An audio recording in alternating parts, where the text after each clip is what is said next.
Pronto, vamos lá.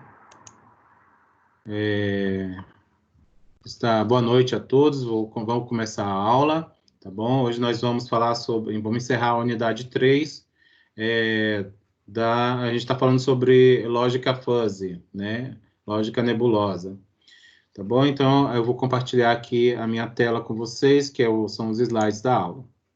Só um momento.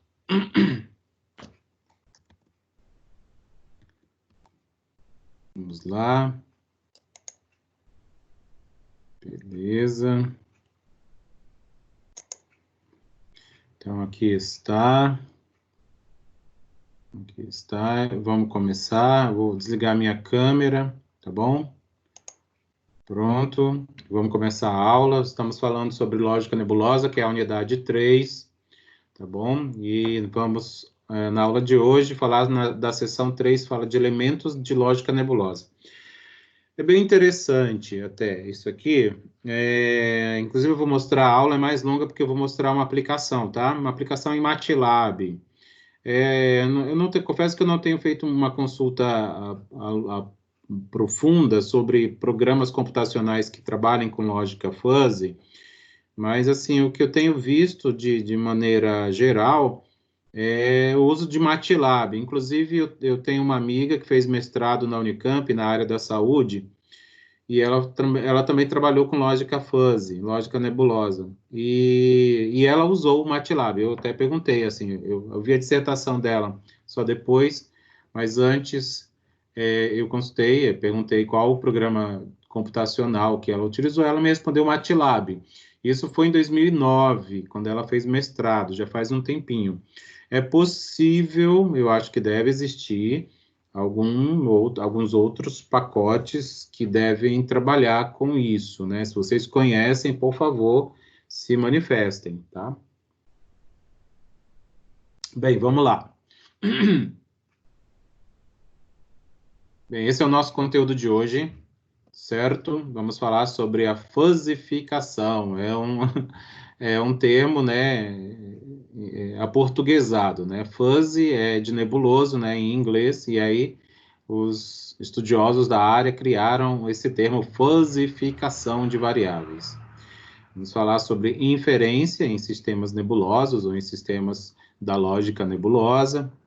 Vamos falar sobre a defuzzificação, que também é um outro aportuguesamento de termo em inglês, tá? Defuzzificação de variáveis.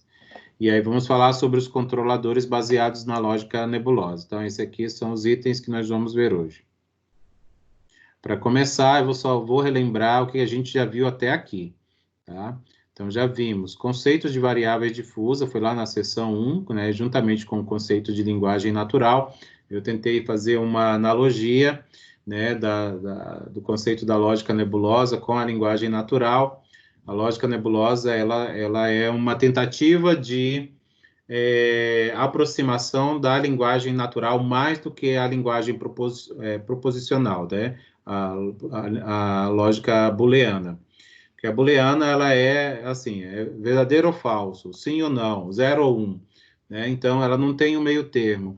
O diferente aqui da lógica fuzzy exatamente esse o diferencial, né? É que ele tem um meio termo, né? Ele pode ser, vamos supor, está trabalhando sobre a velocidade, sei lá, vamos dizer assim, o quão veloz é um programa. E aí, na lógica booleana, possivelmente se eu fosse fazer uma pergunta dessa, implementar uma pergunta dessa no software, certamente eu iria ter como resposta sim, o software é veloz ou não, o software não é veloz. A lógica booleana, desculpa, a fuzzy booleana, é isso mesmo. Não é booleana não, desculpa, nebulosa. Ela mediria o quão veloz seria. É um tanto veloz, é muito veloz, é pouco veloz. E exatamente isso, é assim que a gente lida, né? É assim que a gente vive. A gente vive com as incertezas. Exatamente esse termo eu utilizei em alguma aula, incerteza. Né? Quando a gente não tem uma plena certeza de algo, eu acho que vai chover. Qual é a sua... Chuta aí em quanto que você acha que vai chover. Eu acho que tem 70% de chance. Não, eu acho que tem 30%. Beleza, então. Então, aí fica assim na linguagem natural. É isso, são situações desse tipo que a lógica fuzzy, a nebulosa, tenta trabalhar, né? Que é o que a gente chama de linguagem natural. É fazer a linguagem computacional se aproximar mais da linguagem humana. E aí existe uma série de teorias aí dentro desse ramo. Já vimos também sobre função de pertinência, inclusive acho que foi na aula passada, a gente falou sobre esse conceito aqui de função de pertinência e mais alguns outros conceitos que a gente viu até aqui. Então, isso é um aparato do que a gente já viu até aqui na unidade 3, tá? Na unidade 3. O nosso objetivo aqui, né, por isso que eu coloquei, temos como objetivo maior, hoje, né, é compreender formalmente os processos da lógica nebulosa. Então, é isso que a gente vai focar na aula de hoje. Para começar, vamos falar sobre a fosificação de variáveis, tá? Vamos entender o que é isso. Esse autor Seysin, em 2007, ele define fosificação como o processo pelo qual uma variável, que pode ser numericamente definida, então aqui já é uma restrição, tá bom? Já há uma restrição. A variável deve ser numérica. Se ela não for numérica, ela deve ser convertida em numérica, se a gente tem a intenção de usar a lógica fuzzy com ela, né? Então, vamos supor, a questão de esquerda ou direita, vamos supor. Esquerda e direita, né? A esquerda e direita não é número, né? Eu tenho uma variável que me indica sentido, por exemplo, sentido de fluxo. Tá indo pela direita ou pela esquerda, né? Pela direção, coisa assim. Isso aí não é número, então não pode usar lógica fuzzy. Então a gente converte isso para números se a gente tem a intenção de usar uma informação desse tipo em alguma implementação. A gente atribui 0 para a direita, 1 para a esquerda, ou vice-versa, ou outra codificação que seja, desde que a gente consiga transformar essa variável em número, tá bom?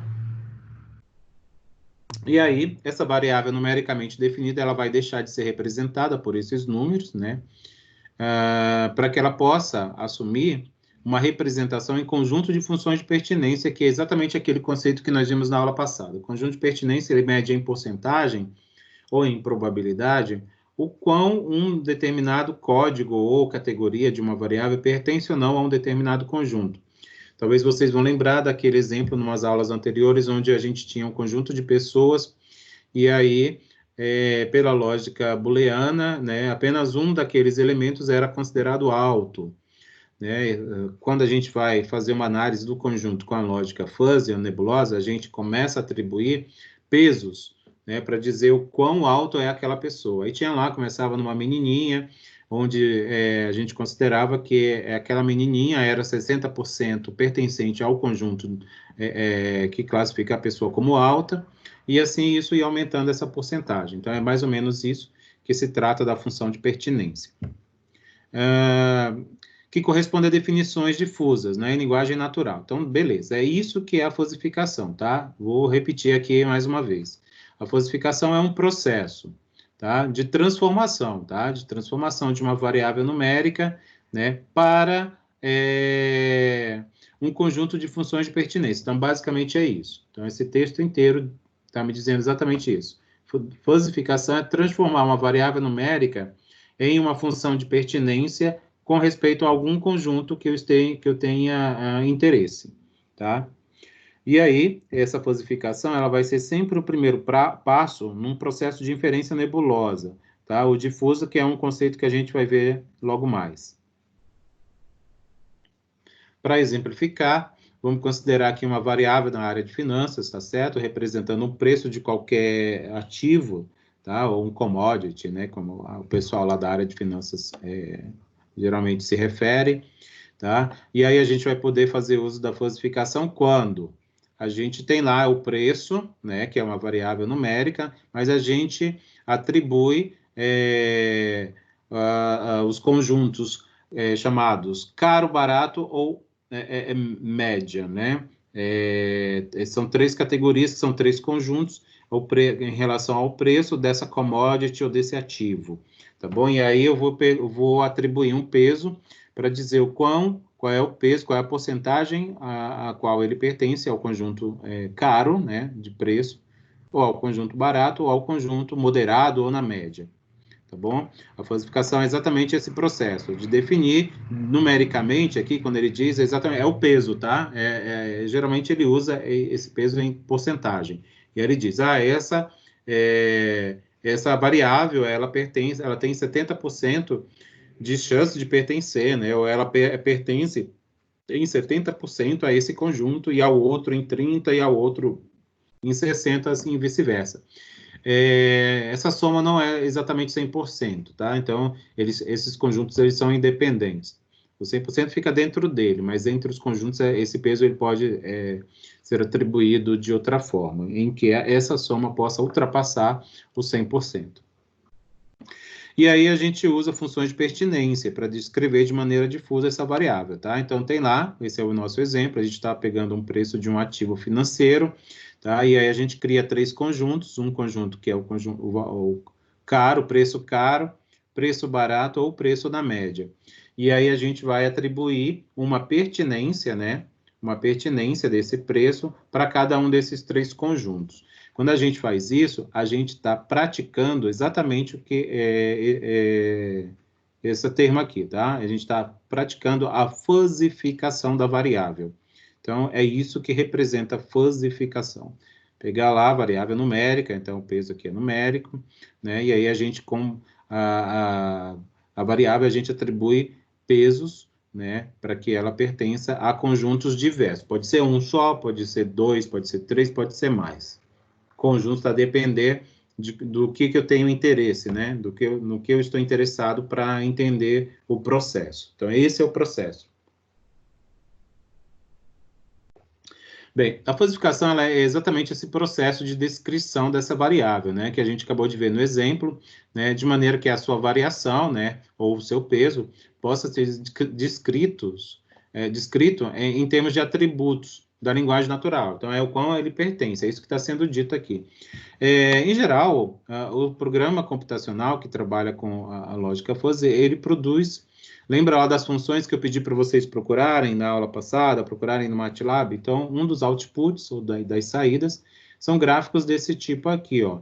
Percebe que aí você tem lá, ó, aqui são os pesos, né, atribuídos, e aqui são os valores das variáveis. Aí ela vai mudando de valor e ela vai aumentando a sua pertinência para um determinado conjunto. De um determinado valor até um outro, ele fica aqui nesse conjunto, e aí ele vai deixando de pertencer a esse conjunto com esses pesos que vão ser apresentados aqui, tá? Percebe que aí ele vai deixando de pertencer a esse conjunto, mas ele vai começando a pertencer a um outro, e assim vai, tá? Então, esse aqui é o processo da falsificação de uma variável numérica. Bem, ainda falando sobre falsificação,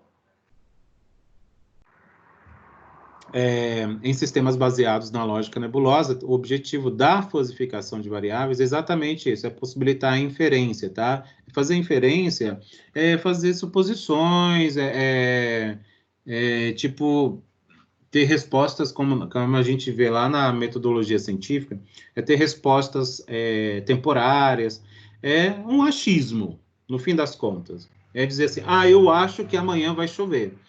Por que você acha que amanhã vai chover? Porque hoje o tempo estava nublado, hoje estava um pouco mais úmido, ou estava um pouco mais frio, ou coisa do tipo assim. Eu estou inferindo sobre o tempo para amanhã, tá? Então, inferência são as conjecturas que a gente faz. Obviamente que dentro do campo científico e acadêmico, a inferência não é um achismo, né?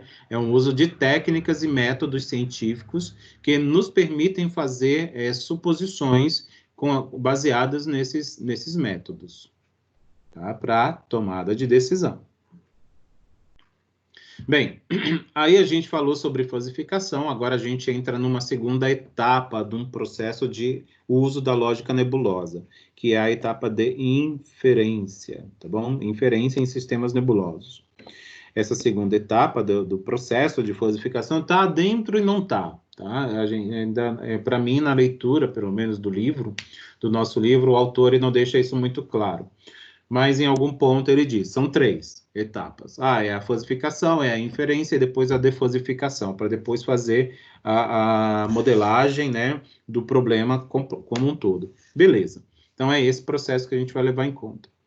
Mas é o processo, né? Isso aqui eu já falei várias vezes, isso aqui é só para reforçar, né? A fosificação, ele determina o grau, ó, tá aqui é o grau ou o peso, em geral eles falam em porcentagem, como eu já falei para vocês. Porcentagem e percentagem tanto faz, tá? As duas palavras estão corretas.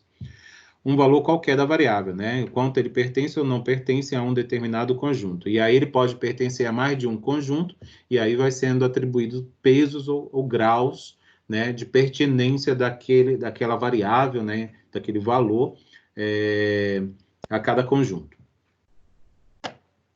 Ainda falando sobre inferências, tem esses autores aqui, que eu nunca sei falar esse nome, Nguyen e Walker, 2006, ele define a inferência como uma regra no campo do raciocínio aproximado, que permite conclusões mais ou menos vagas.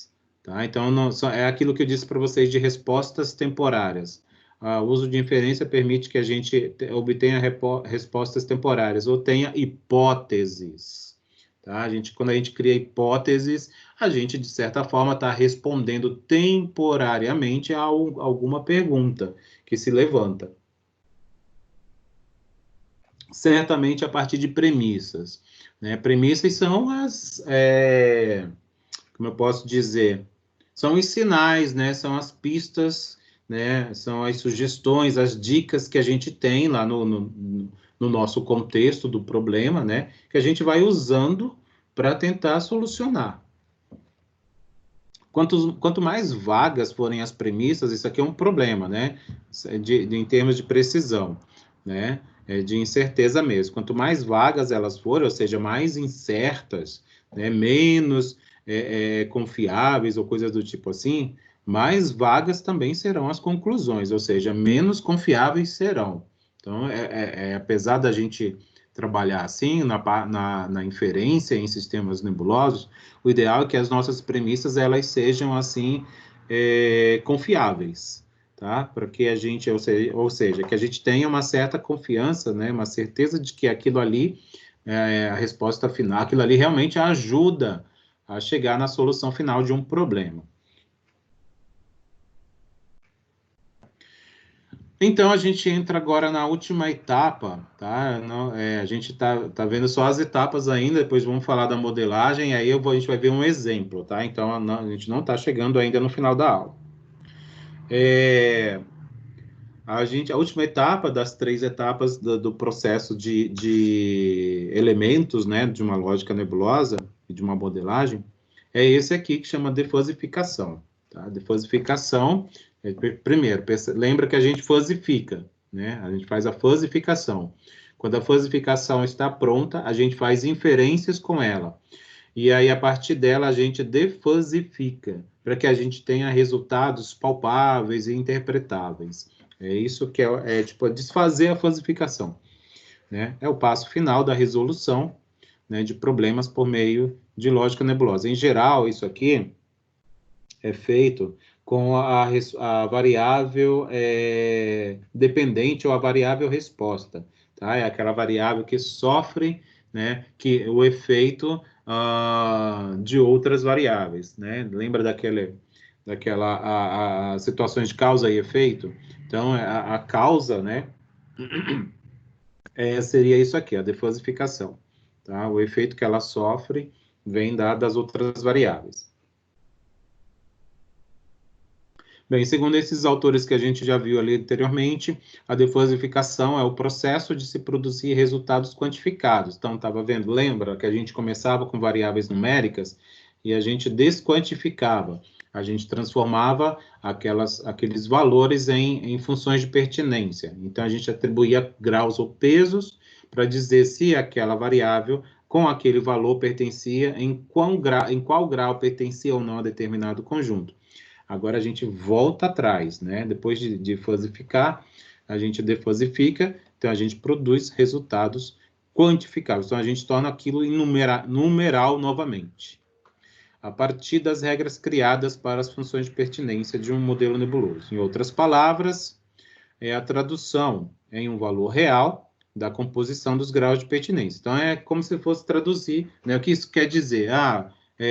Eu pertenço ao conjunto de pessoas altas em 70%, vou dizer assim. Mas o que isso quer dizer na prática? Tá? Isso que quer dizer na prática, a deposificação vai me dizer exatamente isso. Vai me dizer assim, se você é 70% pertencente a um grupo, ao conjunto de pessoas altas, quer dizer que você não é tão alto assim, né? Na prática seria isso. Bem, então vamos lá. Então vamos só fazer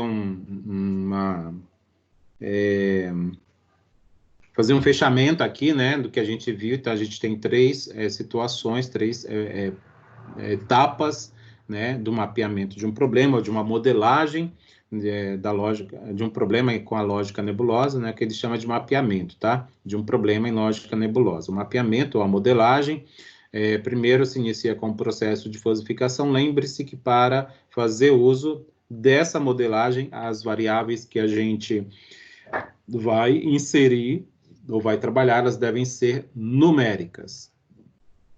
Mas se não for, ou você converte a variável, atribui valores para as categorias dela, ou você usa outra metodologia, né? Essa não é a única do mundo, né? Essa aqui é uma das muitas existentes. Então, beleza, é a fosificação, a inferência e a defosificação. São essas três etapas que a gente acabou de ver e eu estou resumindo aqui para vocês. Vamos exemplificar, olha só, um exemplo até bonitinho, assim, eu achei super legal, é um exemplo que está, inclusive no nosso livro-texto, tá? Eu tirei esse exemplo de lá. É um exemplo que o autor do nosso livro, ele implementa no MATLAB. Como eu não tenho MATLAB, eu não sei se vocês têm, mas eu não tenho. Então, eu não consigo nem apresentar para vocês a implementação, mas aos curiosos eu vou mostrar aqui as telas, e aí quem baixou para fazer a atividade da aula passada, inclusive eu até dei a dica de que é possível baixar uma versão de teste, que dura por 30 dias, né, etc. Bem, vamos lá. Considere um sistema de previsão de venda de cerveja. Então, o cara quer prever a venda de cerveja, baseado em 3 variáveis de entrada. Então, vamos lá, ele vai considerar só 3 variáveis. Mas existem muitas outras. Sim, existem, mas o processo de modelagem nunca leva em conta tudo, né? E quando eu tenho no modelo muitas variáveis, chega um ponto em que o modelo fica praticamente sem interpretação prática. Ele fica muito complexo. Então, por isso que todo modelo ele tem erro, porque o processo de modelagem ele é uma simplificação da realidade, né? Ele não representa realmente a verdade, né? Então, por isso que não existe modelo perfeito, né? É claro que quanto mais complexo, tem muito processo de modelagem aí que são extremamente bons, eles acertam muito, né? Hoje em dia se está muito em busca do modelo perfeito para prever as mortes pela Covid-19, por exemplo, né? A gente vê o mundo inteiro aí mobilizado nos modelos matemáticos e estatísticos em busca dessas previsões, né? Para poder tomar uma decisão do que fazer, o que não fazer, né?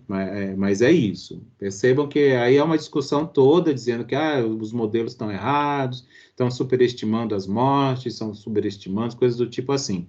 Mas é esse o processo da criação de ciência, né? Produzir ciência é isso. Voltando aqui. Então, beleza, 3 variáveis de entrada para prever a venda de cerveja durante por semana, né? E aí, ó, as 3 variáveis de entrada que a gente vai fosificar vão ser os dias da semana, né? Isso é desconsiderando os feriados, a temperatura ambiente, ao lado local do estabelecimento, né? E o preço unitário da cerveja. A variável de saída vai ser exatamente o que ele quer prever, a venda, né? Então, é o consumo. O quanto que vai ser consumido é o quanto o comerciante lá vai vender de cerveja. Aqui, olha só, uma tela do MATLAB. Eu estou super curioso para... É que eu já baixei uma versão de teste há algum tempo aí, então eu não consigo mais fazer o download do MATLAB, mas eu queria ver a tela. Se vocês virem ou tiverem, sei lá, se vocês puderem compartilhar depois. É bem interessante, mas ele tem um módulo fuzzy, tá? Que ele chama aqui, ó, Fuzzy Logic Design, né? Aí cálculo de consumo é porque ele dá um nome pro problema, tá? Então tá aqui, ó. Ele fuzzifica o dia da semana, ele cria lá por algumas funções matemáticas, ele atribui que o comportamento da fuzzificação vai seguir um tipo de distribuição, né, de função, que dentre as implementadas no programa, obviamente, a temperatura, né, também, a temperatura ambiente, ele também atribui uma função matemática para avaliar o comportamento da fuzzificação e o preço, né, unitário da cerveja. Isso tudo vai influenciar no consumo, tá? Então é isso que ele, obviamente, né, a pessoa não escolheu essas 3 variáveis à toa, por exemplo, né? Ela sabe que o dia da semana é importante para o consumo. Por exemplo, a gente vai ver daqui a pouco, segunda-feira é um dia de baixo consumo, por exemplo. Era, sei lá, né? Agora em tempos de quarentena, não sei. Né? Não sei. Mas, enfim, em tempos normais, vamos dizer assim, segunda-feira é um dia de baixo consumo, né? Desde que não seja um feriado. Por isso que os feriados são desconsiderados. Um feriado prolongado, coisa do tipo assim, ou mesmo época de férias. Temperatura, quando está muito frio também, em geral, as pessoas bebem as bebidas mais quentes, né? Os destilados, os vinhos e coisas do tipo assim. O preço, obviamente, é altamente influenciado, né, influenciável no consumo, né, tem uma influência muito direta, né, muito caro, se consome menos, tá bom? Então, esse problema, ele vai ser chamado de cálculo do consumo, tá? Então, ele faz aqui a ligação nas variáveis de entrada, e aqui a saída é fazer a inferência do consumo, tá? É prever o consumo. Então, esse aqui seria a tela no input do programa para a gente entrar. E como é que a gente entra com essas informações? É isso que eu vou mostrar agora para vocês. Então, continuando, ó. Vamos lá, atribuir funções de pertinência para as variáveis, tá? Que a gente está começando o processo de fuzzificação. Para a variável dia da semana, que a gente vai considerar, ó, tá vendo? O dia da semana não é número, não é numérica, mas a gente atribui números, ó, de 1 a 7, onde o 1 vai representar a segunda-feira, o 2 a terça-feira, o 3 a quarta-feira, o 4 a quinta-feira, o 5 a sexta-feira, o 6 o sábado e o 7 o domingo, exatamente como está aqui, ó. 1 como segunda-feira e 7 como o domingo. Beleza. Temperatura já é número, né? Então a gente só vai aqui fazer uma análise, ver como que isso vai se comportar em termos de pertinência. Vamos ver aqui, ó. Variando a temperatura de acordo com as temperaturas que propiciam o consumo de cerveja. Tem um uso abusivo da palavra temperatura, né? O consumo de cerveja. Entre 20 e 40 graus, mais ou menos, né? Abaixo de 20, esse consumo, a temperatura não é muito favorável para o consumo, e acima de 40 é quando isso, pelo menos em alguns lugares, é uma temperatura difícil de ser alcançada. Né, isso, claro que tem lugar do mundo que se chega muito fácil, inclusive no nosso país, que se chega muito fácil a 40 graus, né? Por exemplo, na minha terra natal, que é Manaus, já vi várias vezes 40 graus lá. Já cheguei a 50 graus uma vez na minha vida, assim, que eu achei que ia morrer. Preço. O preço também, né? Daí tem uma variação, né? Assim, de uma determinada marca, obviamente, né? Isso vai variar, mas vamos considerar uma marca específica ou de um preço médio do preço geral, assim. Então, alguém entra lá com alguns valores, né? Obviamente, para fazer uma simulação. Isso aqui é uma espécie de simulação, né? A inferência, processo de inferência e criação de funções de pertinência. Então, ele cria um range ou uma amplitude variando de R$2, que eu acho que isso aqui é impossível de encontrar cerveja a R$2, mas enfim, né? Vai que na época que ele fez o autor nosso escreveu esse livro, ainda era possível de encontrar, e cervejas até R$20, isso aqui é muito mais fácil, né? De achar. E aí, vamos lá, continuando. Agora, vamos considerar a falsificação da variável de saída, tá? Ou seja, criar as funções de pertinência, que é o consumo que se deseja estimar, né? Aqui está faltando uma letra, tá? Em litros por pessoa. Faltou uma letra aqui, a letra E. Em litros por pessoa. O consumo é esse o consumo que ele quer estimar. Quantos litros cada pessoa vai consumir em média, tá? Ó, em média. Então, ele estimou, né, do conhecimento dele de vendas e tal, já de comerciante de um determinado tempo, mesmo de informações de outros comerciantes. É sempre importante ter essas informações prévias numa situação de execução de inferência, por qualquer método que seja, porque a inferência ela pode ser aplicada em vários outros métodos, né? Estima que o consumo em torno de 0 a 5 litros por pessoa. Tá? Então, tem uma amplitude, um range aqui também. E aí, a próxima etapa, de fato, é a fosificação, tá? Que a gente atribuiu as funções de pertinência aqui. Vamos lá.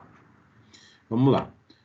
A fosificação é o seguinte, dadas aquelas funções de pertinência que a gente atribuiu para, no caso do dia da semana, ó, a gente atribuiu o 1 para segunda-feira e até o 7, que é o domingo, ele vai sendo criado os conjuntos, tá? A fosificação é a criação dos conjuntos. E aí ele está dizendo aqui, ó, segunda-feira é o pior dia da semana. Aí ele cria um conjunto chamado péssimo, né, para saber o quão segunda-feira é péssimo para o consumo de cerveja, tá bom? E esse péssimo aqui, ele está lá em cima, né, na segunda-feira, em termos de grau, né, vamos dizer, 100% de certeza que segunda-feira é um dia péssimo para consumo de cerveja, e vai passando até chegar na quarta-feira, né, vai se reduzindo, vai deixando de ser péssimo. Continua pertencendo, mas ele vai pertencendo menos ao conjunto chamado péssimo. Chegou na quarta-feira, né, e obviamente que quando ele vai decrescendo do conjunto péssimo, ele vai crescendo para um outro conjunto, que é o tal do conjunto mediano. Até a quarta-feira, então de segunda, que é 0 de mediano, ele vai crescendo até chegar na quarta-feira e chega no seu topo lá na quarta, no conjunto mediano, ou seja, mais ou menos bom. É isso que ele está dizendo, né? Para o consumo, né? E aí, a partir de quinta-feira, ele tem 3 conjuntos. Ele tem um conjunto chamado péssimo, um conjunto chamado mediano e um conjunto chamado excelente. Esse conjunto excelente, ele começa a existir na quinta-feira, né? Na quinta-feira ele vai crescendo, o consumo ele vai crescendo a partir de quinta desse conjunto excelente até chegar no sábado, onde ele atinge o seu topo. Tá? E aí, para essas reduções de graus e aumento de graus, como que isso vai se comportar? Necessariamente a gente precisa prever que esse comportamento vai seguir algum tipo de função matemática. Mesmo que a gente não tenha plena certeza, mas a gente precisa dizer isso para o programa, para que ele possa fazer uso das propriedades de alguma função. Tá bom? Então, é isso que vai acontecer. Serão considerados, no caso aqui, ó, esse movimento de ascensão e descenso, que ele chama aqui, que é a descida, ele está dizendo que isso ocorre de maneira suave, né? Então, não ocorre assim bruscamente. Né? Tá lá no alto do péssimo, ele despenca, por exemplo, para chegar no alto do mediano, né? Não é bem assim. Né? Então, mais um conhecimento de passado. Tá? Por isso que, como ele considera que isso vai acontecer de forma suave, ele vai fazer uso de uma função gaussiana. Tá? A função gaussiana é uma função matemática muito usada na estatística, que é aquela distribuição normal. Possivelmente vocês já devem ter visto lá no curso de probabilidade estatística ou de métodos quantitativos. Né? Ou até mesmo na disciplina de cálculo, né? Que é onde o professor também comenta sobre a função gaussiana. E aí tá aqui, ó, tá vendo? Então ele tem lá o ruim ou o péssimo, né? Aqui aparece ruim, mas é aquele conjunto péssimo. Que na segunda-feira, ó, tá aqui, ó, o 1, que é a segunda-feira, e tá lá no 100% ou no 1, né? 0 ou 1, então disso aqui em termos de porcentagem, que é o 100%, que é o 0%, que é o 50%. Então na segunda-feira é 100% de que o consumo é ruim. E aí ele vai saindo desse conjunto do ruim, e aí ele vai entrando no conjunto mediano. Quando ele está lá no 0%, né, que está em torno desses dias aqui, ó, na quarta-feira, na segunda, terça, quarta-feira aqui, né? Ele lá tá no mediano, lá em cima, né? Acho que isso aqui não está muito condizente com o que está escrito ali, mas é mais ou menos isso. Ele está mostrando que é na quinta-feira o topo, né, do mediano. Ah, mas é isso mesmo, estava lá. Beleza. Mas aí veja que tem o excelente aqui, ó. O excelente, na realidade, ele parte da segunda-feira, sim. Eu tinha dito que não, mas agora que eu estou vendo isso. Então, ele é 0%, ó, de pertencer nesses dias. Na segunda, 0. Na terça também é 0. No conjunto excelente, né?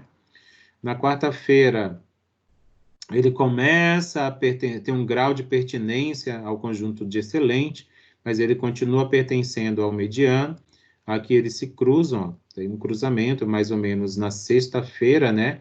Ele tem uma pertinência ao conjunto mediano e excelente muito parecido, ó, quando tem esse cruzamento, porque eles têm o mesmo valor. Então, um pouco depois, em termos de hora, né? Vamos considerar assim, depois da sexta-feira, já entrando no sábado, que é o dia 6. E aí no sábado, né, quase no domingo, né, entre sábado e domingo, tem lá o excelente. Então, esse aqui foi a fosificação, tá? Do dia da semana. Então, a gente tem que fazer o mesmo processo para a temperatura e o preço. É criar esses conjuntos e atribuir uma função matemática para que essa gradação ou essa pertinência ela vá se modificando dentro dos conjuntos. Fosificação da temperatura. As variações ele diz que são lineares. Então, não é mais função suave, de forma suave, é função linear. Né? Então, vão ser por retas, tá? As variações. Então, o que ele diz aqui? Lembra que lá no começo, na criação das funções de pertinência, a pessoa que está modelando esse problema, ela disse que as temperaturas consideradas serão a faixa de valores de 20 a 30 graus. Ou, desculpa, 20 a 40 graus. Né? Então, ele está desconsiderando que nesse momento desse estudo, né, fosse muito raro ocorrer uma temperatura abaixo dos 20 graus e temperatura acima dos 40 graus. Né? Então, é uma faixa de valores mais razoáveis de acontecerem nesse período lá de análise. Tá certo? Então, vamos lá. A temperatura de 20 graus, ele diz que é uma temperatura considerada ideal para o consumo, mas aí é uma temperatura ainda um tanto fria. Então, tem lá o conjunto frio, que ele vai ter uma variação até 24 graus, onde vai havendo um decrescimento linear, né, por causa dessa variação linear.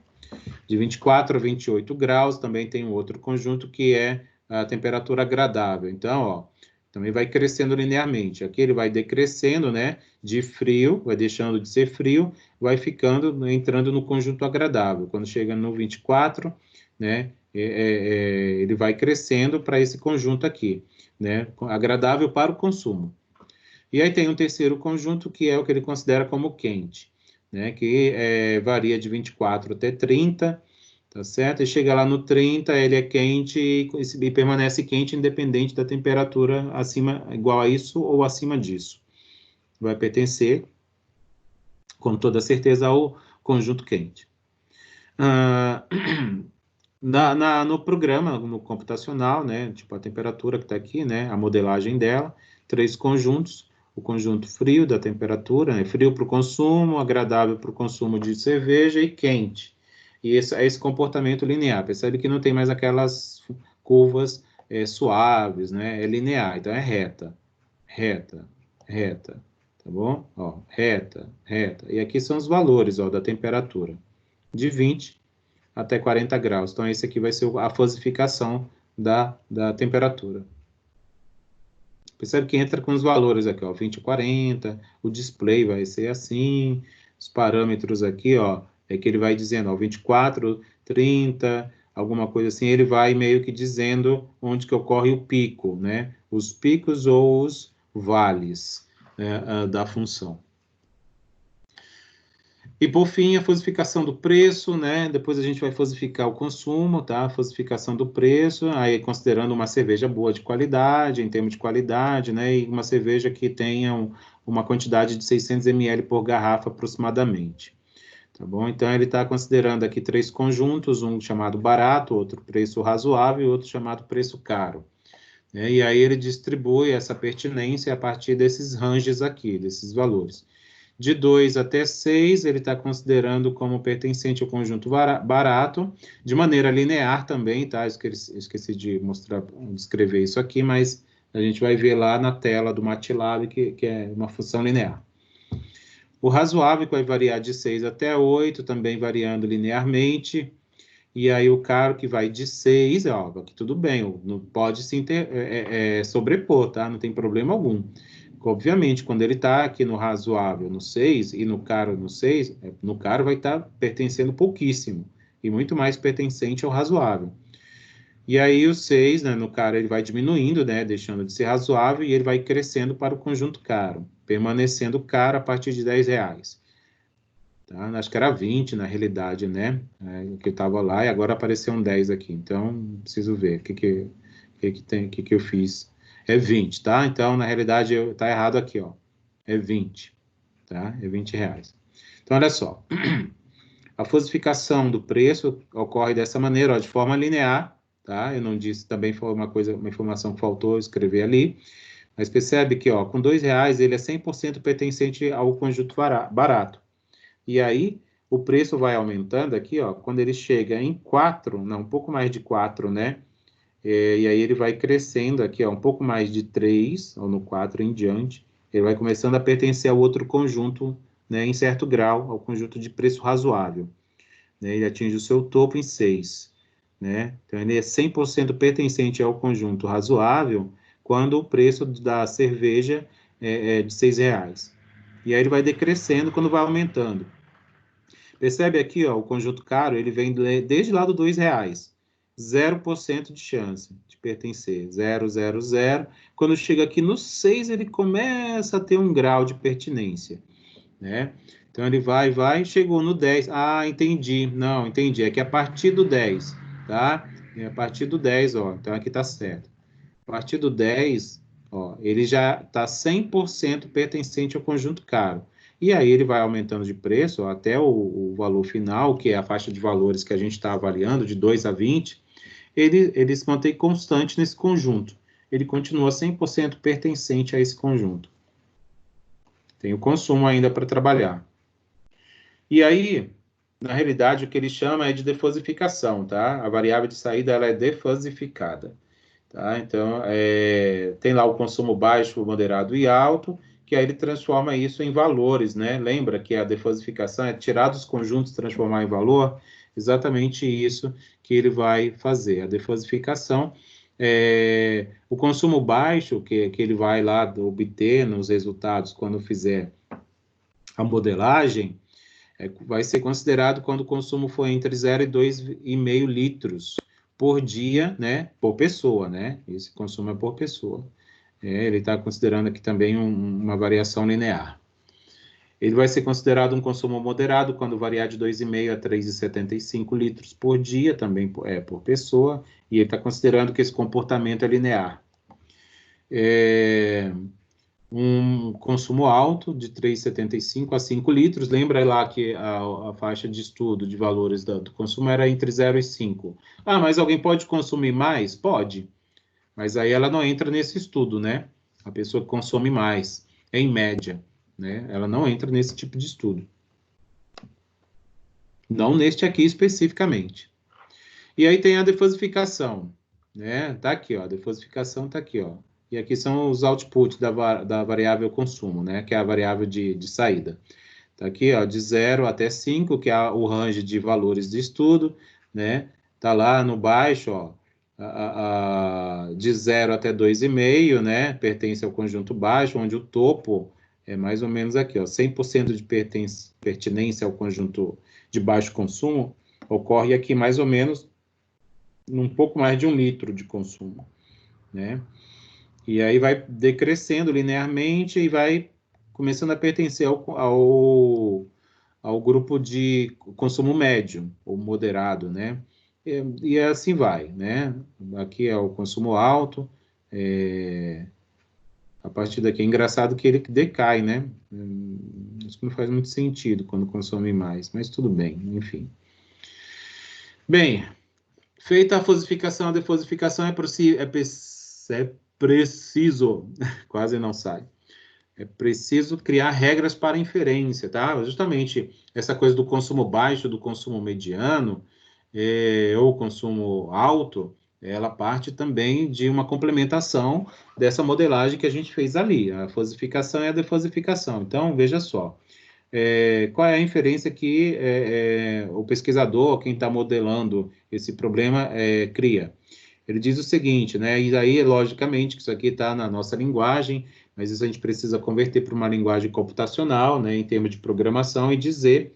aqui sim, tá? Aqui tem uma relação, uma interseção, vou dizer assim, com a lógica proposicional. A gente cria funções do tipo se, então, para imputar essas regras de inferência. Diz assim, ó, se o dia da semana for péssimo, dia péssimo é segunda, terça ou quarta, e a temperatura for baixa, temperatura baixa estava lá entre 20 e 24 graus, né? O consumo será baixo, independente do preço da cerveja. Então, aqui ele está considerando, não está olhando para o preço, ele está olhando só para o dia da semana e para a temperatura. Outra inferência. Então, elas podem ser várias, tá? Podem ser uma, pode ser duas, pode ser muito mais, tá? Então, vai depender do conhecimento que você tem do problema. Se o dia da semana for mediano, dia mediano, lembra lá que a gente criou como pertinência, como conjuntos, a quarta ou a quinta-feira. E o preço for barato, o preço barato estava lá entre 2 e 6 reais, lembra? O consumo será mediano, independente da temperatura. Então, aqui, olha, ele desconsidera o preço, aqui ele desconsidera a temperatura. Mas poderia fazer uma regra de inferência considerando as 3 variáveis do problema? Poderia, claro que poderia. Mas aí foi uma decisão do modelador, vou dizer assim, né, criar essas regras, sempre desconsiderando uma das 3. Continuando, ó, se o dia da semana for mediano, aí aqui ele já está dizendo que é mediano, então aconteceu essa situação. A temperatura for quente, e agora ele está considerando isso mais a temperatura. Né? A temperatura for quente e o preço for barato, o consumo será mediano. Então, ó, ele está meio que complementando a informação, tá? Informação de mediano. Se o dia da semana for excelente, dias excelentes para o consumo de cerveja é sexta, sábado ou domingo, né, segundo as regras que a gente criou ali para o dia da semana. A temperatura for quente, ser quente é quando ultrapassa... esqueci a temperatura, 24, 28, né, 28 graus. O consumo será alto, independente do preço. Então, aqui são exemplos, tá, de regras de inferência que devem também ser inseridas no programa, além da fosificação, da criação das regras de pertinência, para que a gente tenha lá no plano cartesiano que é apresentado na janela do programa, que a gente possa definir a função, tá, definir uma função matemática para descrever o comportamento da fosificação. Temos também que fazer a defosificação, definir, né? E aí a gente cria as funções de pertinência. Tá aqui, ó, elas são imputadas assim no MATLAB, ó. If, dia, que é o nome da variável, dia da semana, is, ruim, end, temperatura, is, frio, then, tal. Então, vai imputando aqui, ó, as inferências, as regras para o consumo. E aí ele define aqui, ó, se for 1, vai atribuir lá um excelente, um ruim, um mediano e coisas do tipo assim. E aí, beleza, inseriu tudo que é parâmetro, né, para que a modelagem possa ser realizada. Essa janela aqui que eu estou apresentando para vocês é basicamente já um teste do modelo, tá? Já é um teste do modelo. Olha só, tem aqui o dia da semana, por exemplo, ele está usando o dia 5.41, né? Que dia é esse? O dia 5 é a sexta-feira. O dia 6 é o sábado. Então, é algum horário do dia entre sexta e sábado, né? Então, tá lá, ó, lembra que era uma função gaussiana, por isso que tem essas curvas suaves aqui que a gente usou. Então, ele foi e definiu aqui, de alguma forma, para fazer um teste, né, uma simulação, definiu aí um dia entre sexta e sábado, né, em algum horário ali. A temperatura, ele selecionou a temperatura de um pouco mais de 25 graus, ou quase 26 graus, né, por algum critério lá de conhecimento dele, do modelador. Percebe que aqui o comportamento é linear, variando de 20 a 40, aqui de 1 a 7. O preço, ó, e usou um preço. Ah, e se a cerveja for aproximadamente R$ 3,81. Então, tá aqui, ele está modelando também, ó, a falsificação como uma função linear. E aí ele chega, considerando esse cenário aqui, ele chega, ó, num valor do consumo de aproximadamente 3,1 litros por pessoa, né? Por dia, né? E por pessoa. Tá? Então, aqui ele está criando um cenário para estimar o consumo. Então, vamos supor, então esse aqui é um momento ideal para que o consumo seja esse. Ah, isso é válido? Vai me trazer lucro? Aí já são outras perguntas que vão agregar para ele com esses resultados que ele vai ter em mãos. E é isso. Legal, né? Eu gostei. Eu acho que isso aqui está escrito errado. Ó. Falsification. Tem um espaço a mais aqui. Acabei de ver. Certo? É bem legal. Seria legal se a gente tivesse o MATLAB para simular. Eu acho que na faculdade deve ter. Se a gente tivesse em dias normais, né, de aula presencial, a gente iria para o laboratório mexer no MATLAB, mas que pena que a gente não está podendo fazer isso. Certo? Essa é a aula de hoje. Eu vou encerrar a gravação e vou deixar aberto para perguntas.